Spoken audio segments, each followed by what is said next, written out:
Hello everyone, welcome back to my YouTube channel Suriya learning house. কেমন আছো তোমরা সবাই? আশা করি তোমরা সকলে ভীষণ ভালো আছো। এতদিন আমার শরীরটা ঠিক ছিল না, তাই আমি ভিডিও পোস্ট করতে পারিনি।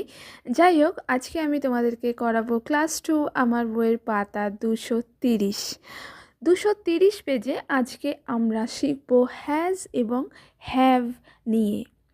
কার পরে আমরা হ্যাজ বসাবো, কার পরে আমরা হ্যাভ বসাবো, কেন আমরা হ্যাজ আইয়ের পরে বসাচ্ছি না, বা কেন আমরা হ্যাভ হি বা শি এর পরে বসাচ্ছি না, এগুলো আমি তোমাদেরকে সব আজকে ভালো করে বুঝিয়ে করিয়ে দেব।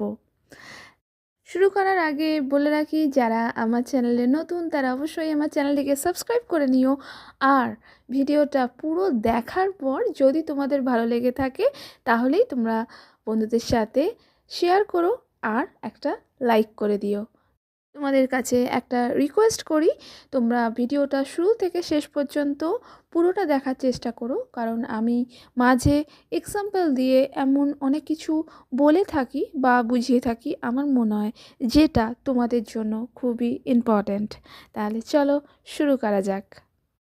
ধরো আমি বললাম আমি স্কুলে যাই, তাহলে এটাকে ইংলিশে কী বলবো? I go to school. আমি ফুটবল খেলি, আই প্লে ফুটবল। কিন্তু যদি আমি বলি আমার কাছে একটা বই আছে, আই হ্যাভ আ বুক। আমার কাছে একটা খেলনা আছে, আই হ্যাভ আ টয়। যখন থাকা বোঝাবে যে জিনিসটা আমার কাছে আছে, যে জিনিসটা আমার, সেক্ষেত্রে আমরা কিন্তু হ্যাজ বা হ্যাভ কথাটা ব্যবহার করি। সেটা আমার কাছে থাকা বোঝাক, বা তোমাদের কাছে থাকা বোঝাক, বা তোমার কাছে থাকা বোঝাক, তার কাছে থাকা বোঝাক, যে কোনো কারুর কাছে যখন থাকা বোঝাবে, যে সেটা হচ্ছে যে কি আমার একটা বই আছে, বা খেলনা আছে, বা গাড়ি আছে, বাড়ি আছে, জামা কাপড় আছে, যাই হোক না কেন, যে জিনিসটা আমাদের নিজের, আমাদের কাছে আছে, আমার আমার কাছে থাকা বোঝায়, সেক্ষেত্রে আমরা হ্যাজ বা হ্যাভ কথাটা ব্যবহার করি। যদি বলি যে তার কাছে একটা বই আছে, তখন সেটাকে, যেহেতু বই আছে তার কাছে, সেক্ষেত্রে আমরা তাহলে কি বলবো? হি হ্যাজ আ বুক।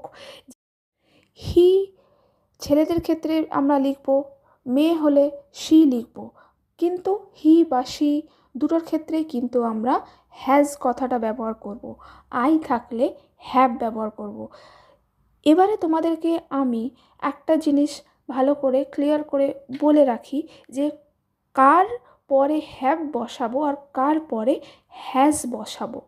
তার মানে যদি আই থাকে তারপরে কি বসাবো, হি শি থাকলে কি বসাবো, ইট থাকলে কি বসাবো, উই থাকলে কি বসাবো, ইউ থাকলে কি বসাবো, সেটা আমি তোমাদেরকে একটা ছোট্ট চার্টের সাহায্যে বুঝিয়ে দিচ্ছি। আই এর পরে হ্যাভ বসে, আই মানে আমি, উই মানে আমরা, উই এর পরেও হ্যাভ বসে। ইউ মানে তুমি বা তোমরা, ইউ এর পরেও হ্যাভ বসে। যদি আমি বলি তুমি এখানে বসো, তাহলেও আমরা বলবো ইউ সিট হিয়ার।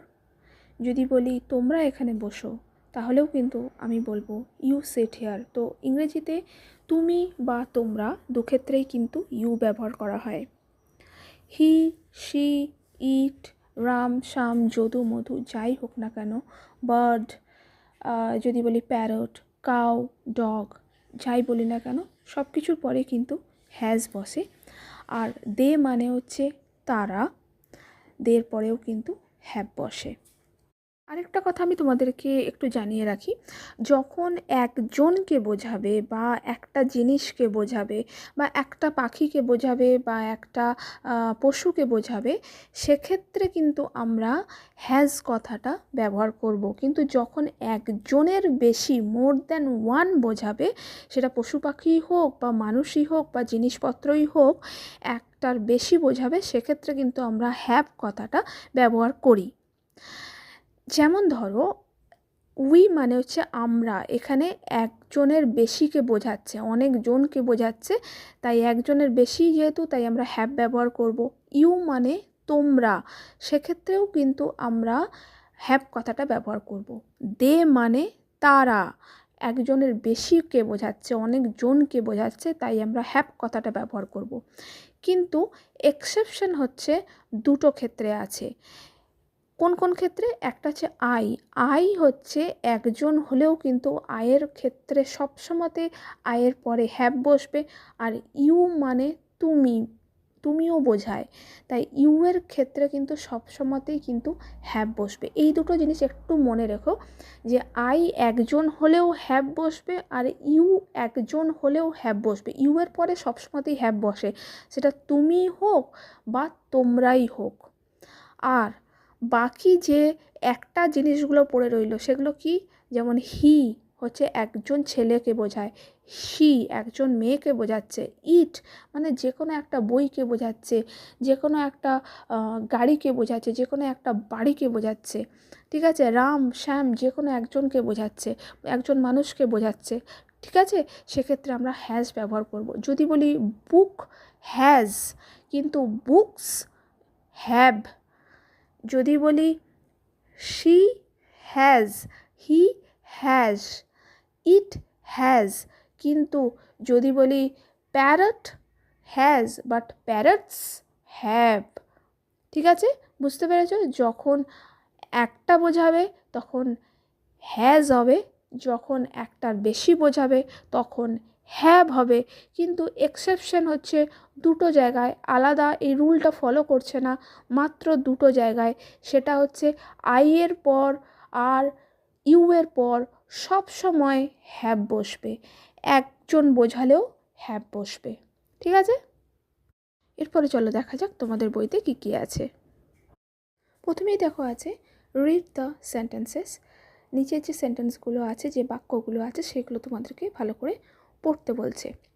ফার্স্ট সেন্টেন্সটা আছে আই অ্যাম অর্জুন, আমি হচ্ছি Arjun. I have a cricket bat, আমার কাছে একটা ক্রিকেট ব্যাট আছে। যেহেতু ক্রিকেট ব্যাট আছে বোঝাচ্ছে, তাই হ্যাজ কিংবা হ্যাভ বসবে। আর যেহেতু তাই আয়ের পরে সবসময় হ্যাভ বসে, তাই এখানে লেখা আছে I have a cricket bat. You are Rubina, তারপরে সেন্টেন্সটা দেখো, you are Rubina, you have a beautiful smile, তুমি হচ্ছ রুবিনা, তার মানে কি ওর নাম হচ্ছে Rubina. You have a beautiful smile, তোমার হাসিটা খুব সুন্দর। আমরা কি বাংলায় বলি কারোর হাসি যদি খুব ভালো লাগে, কারোর হাসিটা খুব সুন্দর হয়, সেক্ষেত্রে কি আমরা বলি তোমার একটা ভালো হাসি আছে? না, সেটা বলি না, আমরা বলি তোমার হাসিটা খুব সুন্দর। তাহলে তোমরা এই প্রশ্নটা করতেই পারো যে তাহলে এটা আছে কি করে বোঝাচ্ছে? হ্যাঁ, যে জিনিসটা আমার নিজস্ব, যে জিনিসটা আর কারণ নয়, যেটার মালিক হচ্ছে শুধু আমি, সেক্ষেত্রে কিন্তু আমরা হ্যাজ বা হ্যাভ বসাই। সেটা আমার হাসি হোক, বা সেটা একটা আমার বই হোক, বা সেটা একটা আমার জামা কাপড়ই হোক, বা সেটা আমার একটা বাড়িই হোক, সেটার মালিক কিন্তু শুধু আমি। সেক্ষেত্রে আমরা হ্যাজ বা হ্যাভ কথাটা বসিয়ে থাকি। আর যেহেতু ইউ আছে, ইউ এর পরে সবসময়তেই আমি কি বললাম? হ্যাভ বসবে, তাই এক্ষেত্রে লেখা আছে you have a beautiful smile, ঠিক আছে? 3 নাম্বারটা দেখো, শি ইজ রিমি, সে হচ্ছে রিমি, মানে তার নাম হচ্ছে Rimi. She has a doll, তার কাছে একটা পুতুল আছে, তার মানে কি ওই পুতুলটার মালিক কিন্তু ওই, তার মানে কি মালিক মানে কি ওই পুতুলটা কিন্তু ওরই, ওই পুতুলটা কিন্তু অন্য কারোর নয়, অন্য কারোর কাছ থেকে নিয়ে কিন্তু ও খেলছে না। ওই পুতুলটা কিন্তু ওকে ওর বাবা বা মা ওকেই কিনে দিয়েছে, ওই পুতুলটা ওরই পুতুল। তাই এক্ষেত্রে হ্যাজ বা হ্যাভ কথাটা আমরা ব্যবহার করব। শি মানে কি একজন মেয়েকে বোঝাচ্ছে, তাহলে আমি কি বুঝলাম? একজন যদি বোঝায় তাহলে সেক্ষেত্রে আমরা হ্যাজ কথাটা ব্যবহার করি। আর যেহেতু মেয়ে তাই শি কথাটা লেখা আছে, তাই একজন মেয়ে বোঝাচ্ছে বলে আমরা এখানে লেখা আছে শি হ্যাজ আ ডল, ঠিক আছে? নেক্সট আছে হি ইজ ইমরান, সে হচ্ছে Imran. He has a football, তার কাছে একটা ফুটবল আছে। যেহেতু একজন ছেলেকে বোঝাচ্ছে, তাই আমরা এক্ষেত্রে হ্যাজ কথাটা ব্যবহার করব। লাস্টেরটা দেখো, ইট ইজ আ বাটারফ্লাই, এটা হচ্ছে একটা প্রজাপতি। ইট হ্যাজ কালারফুল উইংস, এর আছে রং বেরঙের ডানা। উইংস মানে হচ্ছে ডানা, মানে হচ্ছে যে কি রং বেরঙের।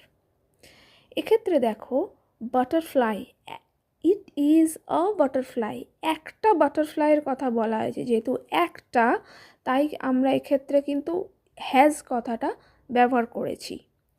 এখানে যদি বাটারফ্লাইজ, যদি অনেকগুলো বাটারফ্লাইজ থাকতো, একটার বেশি বাটারফ্লাই থাকতো, তাহলে কিন্তু আমরা হ্যাভ কথাটা ব্যবহার করতাম। আর যেহেতু এখানে একটা বাটারফ্লাই কথা বলা হচ্ছে, তাই ইট কথাটা ব্যবহার করেছে, ইট হ্যাজ লিখেছে। যদি অনেকগুলো বাটারফ্লাইয়ের কথা বলা হতো তখন আমরা কিন্তু ইট লিখতাম না, ইটটা কিন্তু একটার ক্ষেত্রে ব্যবহার করা হয়, তখন আমরা লিখতাম দে হ্যাভ। ঠিক আছে, এরপরে আছে টিক দ্য কারেক্ট অল্টারনেটিভ। দুটো অপশান দেওয়া আছে, দুটো অপশানের মধ্যে যেটা কারেক্ট হবে, যেটা ঠিক হবে সেটাকে টিক করতে হবে। আই অ্যাম রাখি, আমি হচ্ছি রাখি। I have or has many friends, তাহলে আয়ের পর কি বসে, হ্যাভ বসে, তাহলে আই হ্যাভ মেনি ফ্রেন্ডস। মুক্তি ইজ মাই বেস্ট ফ্রেন্ড, মুক্তি হচ্ছে আমার সবচেয়ে ভালো বন্ধু। She has or have a brother, তাহলে শি এর পরে কি হবে, has. She has a brother, তার একজন ভাই আছে। হিজ নেম ইজ মৃণাল, তার নাম হলো Mrinal. Mrinal has or have a bicycle, Mrinal হচ্ছে একজন ছেলেকে বোঝাচ্ছে, তাহলে একজনকে বোঝালে আমরা কি বলি, হ্যাজ। তাহলে মৃণাল হ্যাজ আ বাইসাইকেল, মৃণালের একটা বাইসাইকেল আছে। It has or have two wheels, তাহলে ইটের পর কি বসে, ইটের পরে সবসময়তেই হ্যাজ বসে, তাহলে এখানে কি হবে, ইট হ্যাজ টু হুইলস, এর আছে দুটো চাকা। এরপরে দেখো fill in the gaps with has or have, নিচে যে শূন্যস্থান পূরণগুলো করতে হবে তোমাদেরকে কি দিয়ে, হ্যাজ কিংবা হ্যাভ দিয়ে। আই অ্যাম পিকলু, আমি হচ্ছি পিকলু, আয়ের পরে কি বসে, have. I have a football, আমার একটা ফুটবল আছে।